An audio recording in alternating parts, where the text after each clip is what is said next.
Salvação, meus irmãos. Vamos estudar a lição 7 da Revista dos Adultos. O título da lição é a responsabilidade individual. Tem no trimestre a Justiça Divina, a preparação do povo de Deus para os últimos dias. No livro de Ezequiel, nós estamos fazendo esse recorte do livro de Ezequiel, estudando a respeito dessa justiça. E hoje vamos falar sobre a responsabilidade que é individual. Sabemos que a salvação vem de Deus, Ele que é misericordioso, é Ele que nos fornece a sua graça, derrama a sua graça sobre nós, mas nós também temos responsabilidade. Então, vemos aqui tanto o ímpio, ele tem condição de se arrepender, de alcançar a graça e a misericórdia. A Bíblia diz que o Espírito Santo de Deus é aquele que nos convence, Então, a partir do momento que ele nos convence, ele nos abre essa porta para nos arrependermos. E nós temos aí, então, uma decisão. Se nós nos convertemos, se nós realmente nos rendemos a Deus ou não. Então, Ezequiel também estava trazendo essa importante doutrina ali através da profecia, da misericórdia, da graça de Deus e da condição de que o ímpio poderia se arrepender e Deus iria perdoar. Da mesma forma, o justo, se ele viesse a praticar a impiedade, não seria lembrado, toda a sua justiça, ele se perderia, então ele não se salvaria. Então ele seria castigado e morreria, porque, embora era justo, mas não praticou as suas últimas obras de justiça, e pelo contrário, o que ele fez antes não é lembrado. Então, aqui é um prenúncio da mensagem do Novo Testamento, que a Bíblia diz lá em Tito, que a graça de Deus foi manifestada trazendo salvação a todos os homens, e também diz que nós devemos perseverar até o fim. Então, Jesus, ele nos dá a condição de salvação, ele fez tudo ali na cruz, o Espírito Santo nos convence, e nós, a partir do momento que nos rendemos a Jesus, alcançamos essa graça. A Bíblia diz que a salvação é pela graça e mediante a fé. A fé é exatamente essa resposta que eu dou à graça de Deus. Então há uma responsabilidade que a gente vai aqui contrapor, então, através dessa doutrina, através da teologia que encontramos aqui em Ezequiel, a questão da expiação, que é universal, ou seja, nós temos que Deus amou o mundo todo, se o mundo todo se arrependesse, se salvaria. E a respeito também de contrapor a ideia de que uma vez salvo, salvo para sempre, e de que há pessoas que foram escolhidas para a condenação e outras para a salvação. Então, esse texto de Ezequiel é riquíssimo para podermos refletir sobre isso.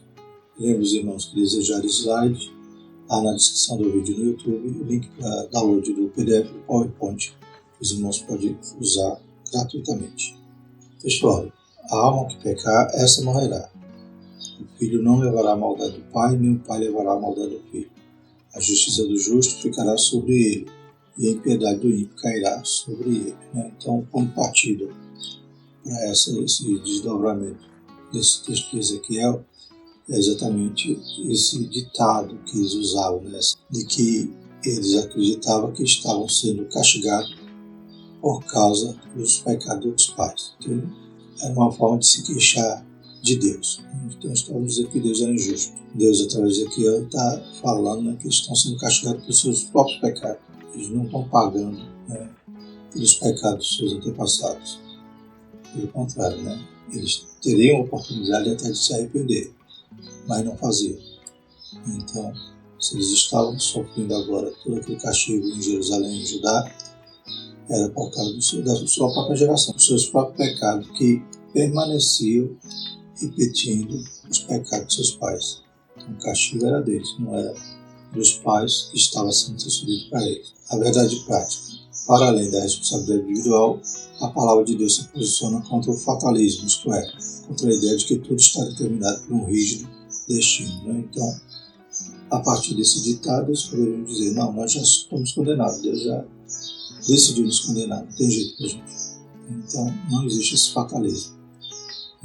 Alguns acreditam que já nasce com carimbo, condenado ou salvo. Então, a Bíblia nos mostra que há uma responsabilidade do homem. Claro que a salvação quem faz tudo é Jesus, mas nós devemos estender a mão, ou seja, pela fé, como diz a palavra do Senhor, salvação pela graça mediante a fé. Então essa fé é quando, a partir do momento que o Espírito Santo nos convence, né, ele é um martelo que esmiuça a penha, nós nos rendemos. Glórias a Deus. Então não podemos acreditar, né, nessa doutrina de que alguém já nasce salvo, alguém já nasce condenado. É claro que Deus é onisciente, Deus sabe o final da história, Deus sabe a última página do livro, mas nós temos durante todo esse processo responsabilidade. Guarda o que tem para que ninguém tome tua coroa. Então a Bíblia diz que quem for santo santifique-se mais. Então nós temos um processo no qual nós temos decisões e o nosso livre-arbítrio já foi revivido a partir do momento que tornamos-nos nova criatura. Então já somos nascidos de novo, então já podemos decidir por Deus que o Espírito Santo mora em nós. No momento que antecede a nossa salvação, é claro que estávamos ali em depravação total, mas o Espírito chegou até nós, nos convenceu e nós demos ouvido e nos rendemos à voz do Espírito Santo e nos rendemos também ao senhorio de Jesus. Então, a partir daí, somos regenerados, louvado seja o nome do Senhor, e temos essa condição de permanecer, de perseverar e de ir até o fim. Mas se nós deixarmos, se nós apostatarmos da fé, se nós pecarmos, permanecermos no pecado, certamente seremos condenados. Então, perderemos a salvação. Então, não se confirma essa doutrina de uma vez salvo para sempre. Ao contrário, a Bíblia nos mostra que devemos cuidar. Quem está em pé, cuide para que não caia. Tá? Não existe o fatalismo de já estar condenado, nem de já estar salvo. Ao contrário, a gente tem que ter esse relacionamento com Deus e tem que decidir o bem ou o mal. Qual o caminho que a gente quer, a vida ou a morte. Objetivos: explicar a máxima usada em Israel, expor a respeito da abrangência da salvação e pontuar a reação de Israel. Leitura bíblica em classe, Ezequiel 18, de 20 a 28. Vamos fazer a leitura. A alma que pecar, essa morrerá. O filho não levará a maldade do pai, nem o pai levará a maldade do filho. A justiça do justo ficará sobre ele, e a impiedade do ímpio cairá sobre ele. Mas se o ímpio se converter de todos os seus pecados que cometeu e guardar todos os meus estatutos e fizer juízo e justiça, certamente viverá, não morrerá. De todas as suas transgressões que cometeu, não haverá lembrança contra ele. Pela sua justiça que praticou, viverá. Desejaria eu de qualquer maneira a morte do ímpio? Diz o Senhor Jeová, não desejo. Antes, que se converta dos seus caminhos e viva, mas, desviando-se o justo da sua justiça e cometendo a iniquidade e fazendo conforme todas as abominações que faz o ímpio, porventura viverá. De todas as suas justiças que tiver feito, não se fará memória. Na sua transgressão com que transgrediu e no seu pecado com que pecou, neles morrerá. Dizeis, porém, o caminho do Senhor não é direito. Ouve agora, ó casa de Israel. Não é o meu caminho direito? Não são os vossos caminhos torcidos? Desviando-se o justo da sua justiça e cometendo iniquidade, morrerá por ela. Na sua iniquidade que cometeu, morrerá.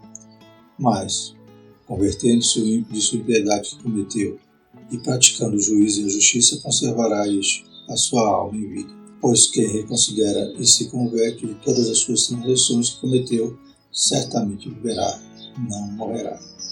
Glórias a Deus. Então a gente sabe que a revelação de Deus é progressiva, e aqui a gente vê um prenúncio realmente da mensagem do Novo Testamento a respeito da condição do ímpio se converter, ele se arrepender, como dizia desde João Batista, arrependei-vos, pois é chegado o reino de Deus. Então, e se arrependei-vos é uma responsabilidade individual que pode nos gerar vida a partir do momento que nos arrependemos e nos rendemos ao Senhor, nos convertemos a Ele. Glórias a Deus.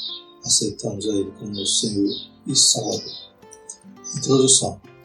O ponto de partida desta lição é uma máxima muito usada em Jerusalém e também entre os exilados da Babilônia, que dizia: os pais comeram uvas verdes e os dentes dos filhos se embotaram.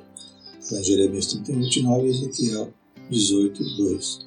Com base nesse ditado, eles diziam que estavam sendo punidos por causa dos pecados de seus antepassados. Tanto que os profetas avisavam, tanto que os profetas estavam ali, nas suas portas, falando a respeito do juízo que viria, falando a respeito do pecado do povo que se arrependesse. Eles mesmo assim ainda queriam jogar a culpa para outro. Jogava a culpa para os antepassados e jogava a culpa em Deus. Porque queria dizer que Deus era injusto, porque ele estava castigando eles por causa dos seus pais. Mas era por causa deles mesmo.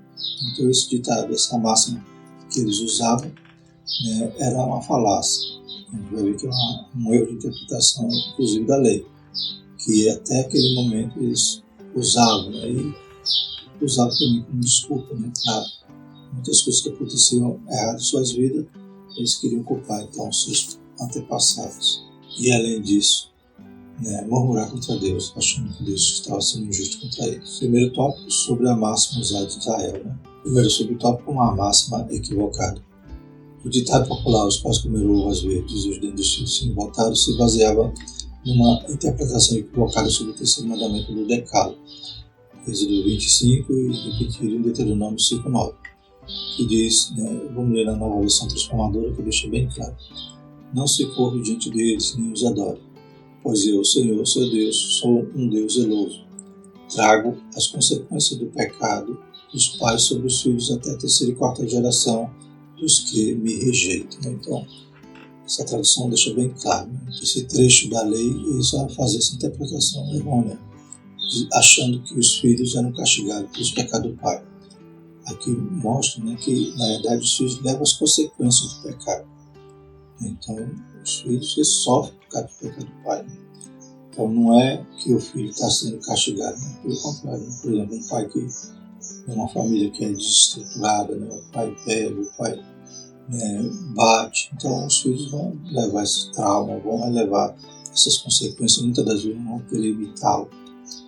Mas não estão eles sendo castigados por causa dos pecados do pai. Pelo contrário, eles podem até ser castigados por repetir os pecados dos seus pais. Mas, a partir do momento que encontra o Senhor Jesus, a partir do momento que nasce de novo, torna-se nova criatura. Então, a Bíblia nos mostra que o maligno já não tem mais poder sobre nós.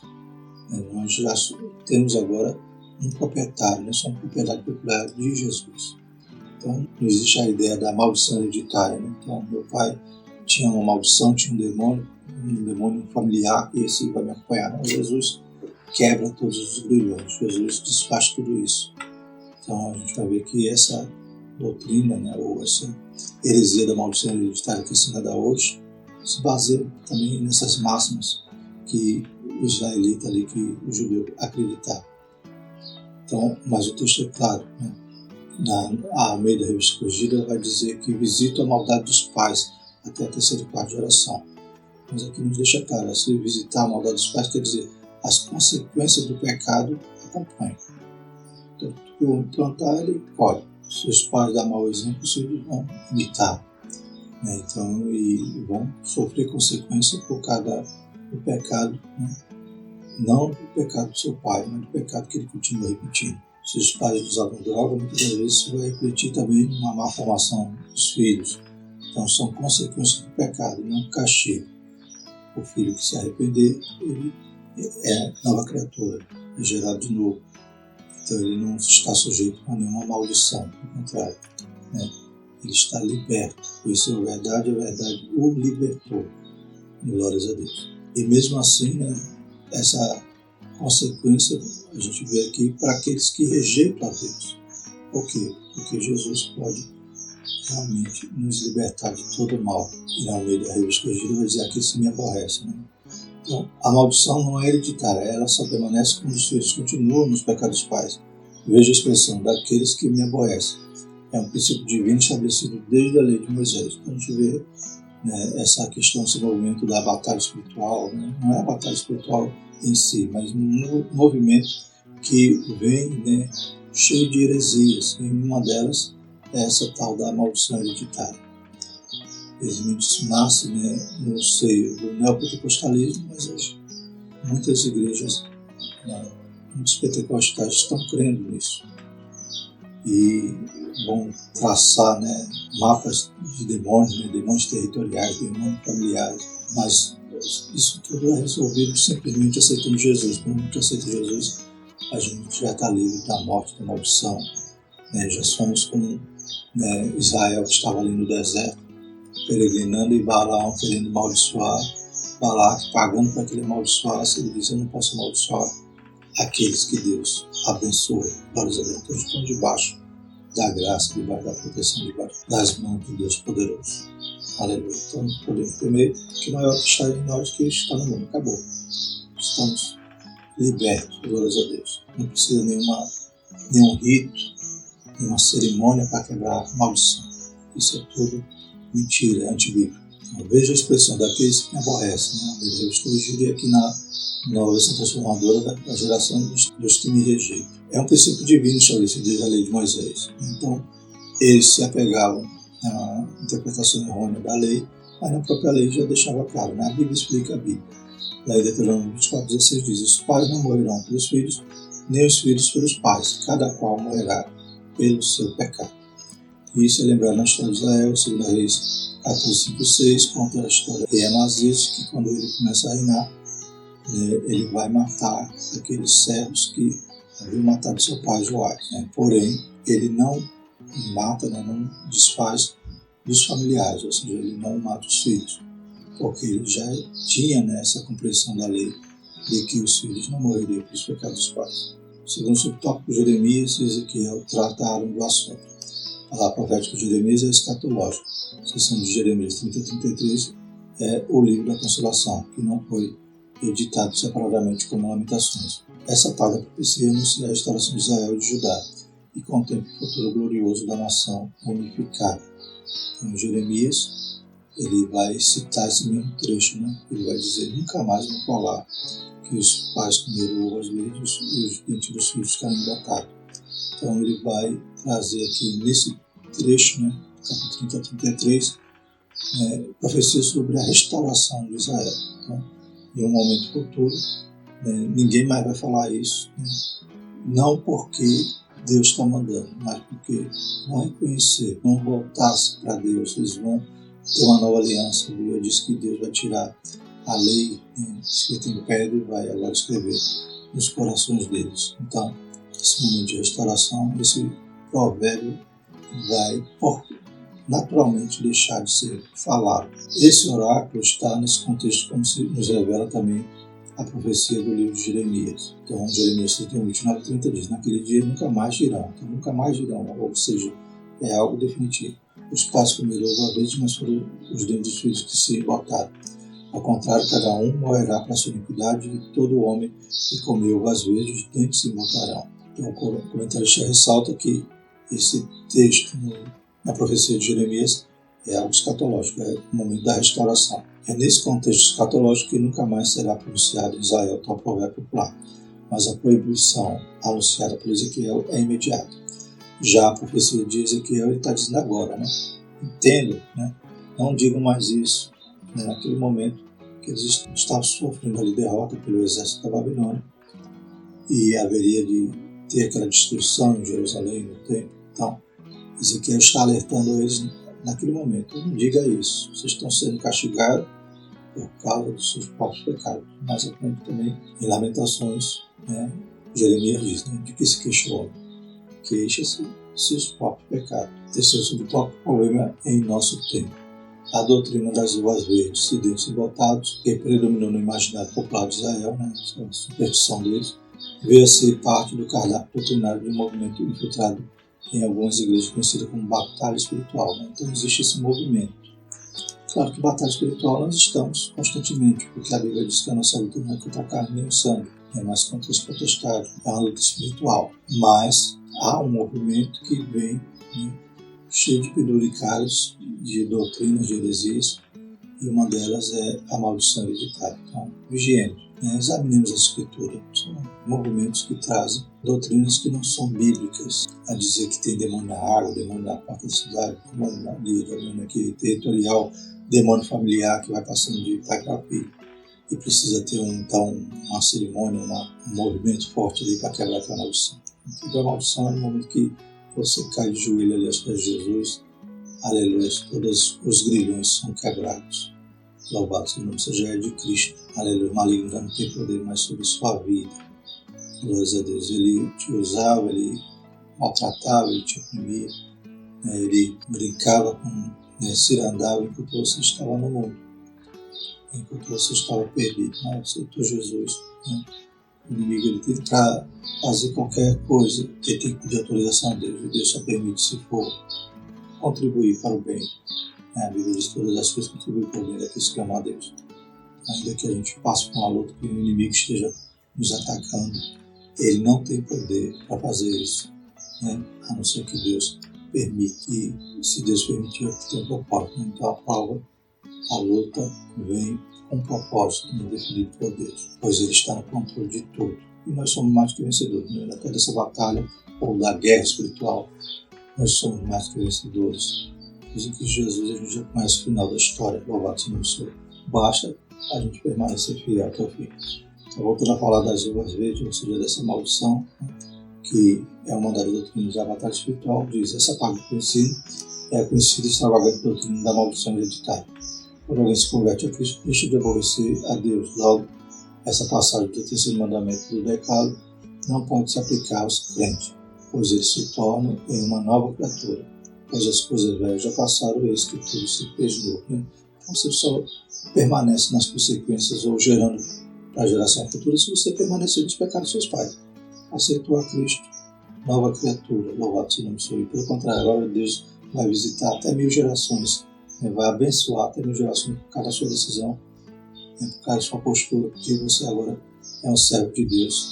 Você vai gerar bênção para os seus descendentes, ainda que eles nem se salvem, glórias a Deus. Mas a partir do momento que você aceita Cristo, na sua vida muda, aleluia, começa a ver Deus fazendo prosperar os seus passos e os seus filhos, e vai gerar bênção para eles. Ainda que eles se desviem, eles ainda vão ser alcançados pela misericórdia. Consequências da bênção contrapondo as consequências do pecado, mas não é questão de maldição hereditária. Já sabe qual o caminho. Aceita Jesus, não precisa de nenhum culto forte, nenhuma oração forte para ser libertado, nem um banho de sal, nada disso. Devemos orar e agir para que esses ensinos equivocados não prosperem em nossas igrejas. Glórias a Deus. Segundo tópico, sobre a salvação para todos os seres humanos. Então, além desse texto, abordar essa questão dessa máxima, desse ditado, dessa superstição que os judeus usavam, e muitas das vezes estavam até questionando a justiça de Deus, também demonstra que todos podem se arrepender e alcançar a salvação. Claro que, como já falamos, a salvação é comprada por Jesus, é o sangue de Jesus. Ninguém poderia se salvar por si só, mas a nossa responsabilidade individual é ouvir, A Bíblia diz: como ouvirão se não há quem pregue. Então, alguém prega a palavra de Deus, entra no nosso coração, inflama, glórias a Deus, o Espírito nos convence, e nós temos a oportunidade de dizer sim ou não. Então, temos uma parte, uma responsabilidade nesse processo, glórias a Deus. Não fizemos nada. É só dizer: eu quero presente, caro, precioso, maravilhoso, que Jesus comprou para mim ali na cruz, que é a vida eterna. Ou posso dizer: não, eu quero continuar no pecado. Então, responsabilidade individual, mas a salvação é facultada a todos os homens. Há esperança para o pecador. Essa ideia está muito clara no capítulo inteiro, que, para não deixar dúvidas, Ezequiel afirma de maneira direta, reiterando diversas vezes com exemplos claros e ilustrações. Então, Ezequiel sempre vai dizendo, se o ímpio se arrepender, se converter, começar a praticar a justiça. Então, não adianta só se converter e deixar, ele tem que mudar, ele tem que começar a praticar a justiça. Então, a gente vê que Ezequiel não deixa dúvida, ele repete várias vezes, dando exemplos. A vontade de Deus é a salvação de todos os seres humanos, para que ninguém se perca. E nisso o profeta antecipa o pensamento do Novo Testamento. Lá em 1 Timóteo 2,4, que quer que todos os homens se salvem e venham ao conhecimento da verdade. 2 Pedro 3,9, o Senhor não retarda a sua promessa, ainda que alguns a tenham por tardia, mas é longânimo para convosco, não querendo que alguns se percam, senão que todos venham a arrepender-se. Glórias a Deus. Então Deus não tem prazer na morte do ímpio. O mesmo Deus de Ezequiel que falou assim através da boca dele, é o mesmo Deus no Novo Testamento que continua dizendo que ele ainda é longânimo e muitas das vezes está esperando alguém ainda que vai se arrepender. No tempo certo, no tempo dele, a promessa se cumpre e ele vem buscar a sua igreja, glórias a Deus. Segundo subtópico, refutando o pensamento fatalista. Tanto os exilados da Babilônia como os que estavam em Judá e em Jerusalém acreditavam ou se justificavam numa ideia falsa de que estavam pagando pelos pecados dos pais, mesmo depois da destruição de Jerusalém. Então eles acreditavam que os pecados dos pais, os pais pecaram, eles que estão pagando. Não. Eles não estavam condenados a isso, não estavam predestinados a serem condenados por causa dos seus pais. Eles estavam pagando os pecados deles mesmos, porque, aleluia, a profecia não se calou, não ficou calado Deus continuou falando. Tanto é que no cativeiro tem Ezequiel falando, no palácio tem Daniel, e lá em Jerusalém tem Jeremias, que não se calou. Glórias a Deus, mas eles não se arrependiam. Deus proíbe o uso desse ditado popular porque a responsabilidade é individual. O profeta Ezequiel fecha a porta fatalista do imaginário popular do povo de Judá e dos exilados de Babilônia. Ele torna claro o pensamento bíblico da responsabilidade individual, de maneira textual e direta. A palavra alma, nesse contexto, significa a própria pessoa, né? Como ele diz aqui, a alma que pecar, esta morrerá. O filho não levará a maldade do pai, e nem o pai levará a maldade do filho. A justiça do justo ficará sobre ele, e a impiedade do ímpio cairá sobre ele. Então, é individual. A alma aqui quer dizer vida, né? Na tradução, nova versão da Almeida, né? A NAA, então, já diz, já traduz por vida. Ou seja, cada um tem que escolher ou sofrer a consequência de suas escolhas. Como diz um ditado, né? A gente escolhe até semente para plantar, mas não escolhe o fruto que vai colher. Plantou, vai ter que colher. Duas situações, terceiro subtópico. O profeta explica com clareza os oráculos divinos sobre a relação de Deus com os seres humanos. Se o pecador abandona a sua vida cheia de pecado, todo tipo de maldade, iniquidade, e se volta para Deus, tal pessoa é perdoada. E se fizer juízo e justiça, certamente viverá, não morrerá. Né? Então, já citei, não bastava apenas se arrepender, tinha que agora praticar novas obras. Né? Então, é isso que demonstra, né, uma conversão. Né? Ele não adianta ter remorso pelo que ele fez, ficar triste por ele, pedir desculpa. Ele tem que mudar. Né? E é isso que no Novo Testamento a gente conta essa mensagem. Arrependei-vos, pois é chegado o reino de Deus. Então a gente se arrepende, né? O Espírito Santo nos ajuda nesse processo. É claro, a gente de si mesmo não poderia chegar no céu se não fosse a ajuda do Espírito Santo. E a partir daí a gente se torna nascido de novo, nova criatura. E essa nova criatura vai fazer novas obras, agora obras de justiça, e não as obras da carne. Mas se pelo contrário o justo se desviar de sua justiça e cometer injustiça e iniquidade, conforme todas as abominações que faz o ímpio, e todas as suas justiças que tiver feito não se fará memória. Na sua transgressão com que transgrediu, e no seu pecado com que pecou, neles morrerá. Então, o ímpio tem condição de se salvar e o justo tem condição de perder a salvação, ou temporariamente, se ele se arrepender depois, ou eternamente, se ele morrer no pecado. Terceiro tópico, sobre a reação de Israel. Primeiro subtópico, uma pergunta retórica. Na verdade, são duas perguntas. Não é o meu caminho direito, não são os vossos caminhos torcidos. A pergunta retórica não espera a resposta. Trata-se de uma afirmação em forma de pergunta. É o que Javé afirma nessa passagem. Por que Deus está falando isso com Israel? Porque eles estavam considerando, né, a gente já viu que na máxima, eles já estavam considerando que Deus era injusto. Né, porque acreditavam que eles eram bonzinhos e estavam se pagando o pecado dos outros. E nesse momento que Deus, então, que o profeta fala, faz essa pergunta retórica, é porque Israel achava injusto também Deus perdoar o ímpio arrependido e castigar, né, o justo que estava agora cometendo pecado. E então era como se o povo estivesse dizendo, não, Deus, também isso está errado. Então, como é que pode o ser humano querer questionar a Deus, questionar a sua justiça? Se ele é o justo juiz. Esses recursos estilísticos são frequentes na Escritura. Veja esse exemplo. Não é Arão o levita, teu irmão? Não errais vós, em razão de não saberes a Escritura e nem o poder de Deus? Deus não está perguntando, isto é como se fosse uma afirmação para a pessoa se refletir. Depois de explicar essa verdade e apresentar os fatos, vem a conclusão. Os caminhos do Senhor são corretos e o do povo torcido. Então a pergunta era uma afirmação, né? Os caminhos do Senhor são retos. O povo que estava com o caminho torto, né?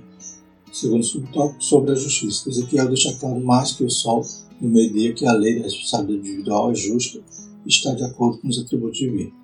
Esse atributo é manifesto no castigo do pecador e na premiação do justo, o qual recompensará cada um segundo as suas obras. Romanos 2,6. Esse atributo se harmoniza com a santidade de Deus. A Bíblia declara que todas as leis, que somente Deus é justo, considerando justiça como atributo no sentido absoluto de perfeição. Deus é um juiz justo, né? Então ele retribui a cada um conforme a sua obra. Se o ímpio se arrepender, ele perdoa. Se o justo pecar, ele também é castigado ou condenado. Terceiro subtópico, o arrependimento. Deus é justo e misericordioso. A retribuição ao pecador costumais vem depois de muitos anos de apelo ao arrependimento sem a resposta do povo. O povo querendo achar ainda uma desculpa, dizer, não, nós estamos sendo castigados pelo pecado dos nossos pais. Mas, quanto Deus foi misericordioso, longânimo com eles, eles não quiseram se arrepender. Então, Deus, ele vai retribuir, né? E, mesmo assim, a gente vê que ele foi muito longânimo, né? Mas o povo, né, desde a saída do Egito, né, o povo sempre estava ali provando a Deus. A resposta dada aos críticos deixa claro também que, mesmo ímpio na sua impiedade, deixando o pecado e voltando a praticar a justiça, tem o perdão. Todos precisam de arrependimento e buscar o perdão de Deus e não acusar o próprio Deus, né? Então, a Bíblia diz que podemos buscar o Senhor enquanto se pode achar, né? Invocar enquanto está perto. E Deus nos dá a oportunidade, né? Então não podemos de forma alguma dizer, né, ou imaginar, não, já nasci condenado, como os fatalistas vão dizer. Ou aquele que está salvo, achar que já nasceu salvo e ele pode até, né, ficar brincando na beira do abismo, porque uma vez salvo sai para sempre. Não, nós precisamos nos arrepender, buscar o perdão e viver uma vida santa. É uma responsabilidade nossa. Essa história se repete em nossos dias porque é a tendência dessas pessoas culpar a Deus pelas suas mazelas. Devemos levar a palavra de Deus a essas pessoas, pois nenhuma felicidade pode ser plena sem Jesus. Então, se queixe de quê? Queixe-se de seus próprios pecados e se arrependa e vá até o Senhor. Concluindo, depois de refutar o imaginário popular de que Deus estivesse sendo injusto pelo castigo do povo, o profeta chama os seus leitores para uma reflexão. Esse discurso soteriológico é muito importante e continua atual na vida da igreja e na pregação cristã. É nossa responsabilidade levar essa mensagem às perdidas da terra. A gente vê que era um prenúncio, né, da mensagem do Novo Testamento. É a revelação do Senhor se descortinando, né, sendo progressiva até Jesus, a alva perfeita, né? Glórias a Deus. Continuemos então crendo assim, pregando essa palavra, porque Deus quer salvar. Aleluia. É o mais vil pecador se ele se arrepender dos seus pecados e se render ao senhorio de Cristo. Amém?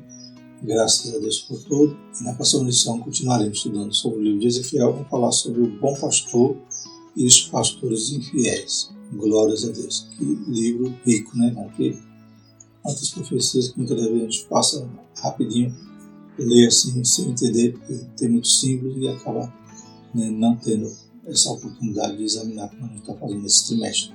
Claro que não é um estudo exaustivo, mas esse recorte tem nos enriquecido bastante. Vamos orar? Glórias a Deus. Senhor nosso Deus, nosso Pai, te louvamos, te agradecendo, Pai, por tudo aquilo que o Senhor tem, Pai, nos ensinado, pela tua revelação tão maravilhosa, Pai, pelo teu perdão, pela tua misericórdia, pela tua graça, Senhor. Obrigado por ter nos alcançado. Obrigado por ter quebrado todas as maldições, Pai. Pois a partir do momento que, aleluia, nos rendemos a Ti, aleluia, somos Teu, Pai. Aleluia, o maligno não toca. Obrigado pela Tua graça e Tua misericórdia constante na vida da Tua igreja. Nós te louvamos e agradecemos, em nome de Jesus. Amém. Que a graça do nosso Senhor Jesus Cristo, o amor de Deus, a comunhão do Espírito Santo permaneça sobre nós, hoje e eternamente. Amém.